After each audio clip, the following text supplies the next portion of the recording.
Il n'imaginait pas que sa vie se déroulerait par écran interposé avec Tine, sa compagne à l'autre bout du monde, et Louise, sa fille qui fête ses 1 an aujourd'hui. Séparés depuis 255 jours et tous les matins, la même interrogation. No answer from the embassy.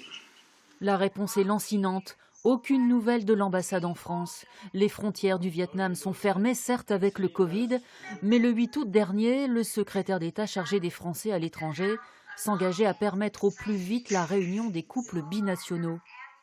Je pense qu'elle peut venir en France. D'ailleurs, on me l'a confirmé au Quai d'Orsay. Maintenant, la question, c'est pourquoi est-ce que, depuis qu'on me l'a confirmé, les choses ne se font pas? C'est ça le problème. Aucune réponse de l'ambassade à Saïgon non plus. L'attente est douloureuse, mais surtout, elle semble arbitraire.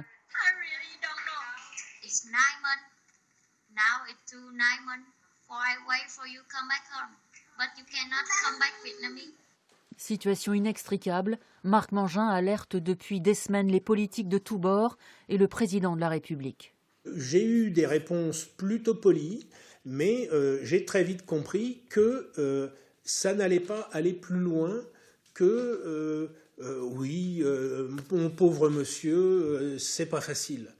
Non, c'est pas ça qu'on attend. C'est quelle est la solution?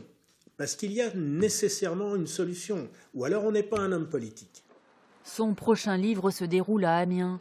C'est d'ailleurs pour cette raison qu'il était parti du Vietnam en février avant le Covid. Bien mal lui a pris. On est bien dans un système où on cherche à nous épuiser, à nous faire renoncer. C'est pas en fermant les frontières qu'on va régler un problème de virus. Quel homme ou femme politique supporterait d'être séparé plus de 255 jours de ceux qu'il aime? Le droit d'être heureux, c'est tout ce qu'il demande.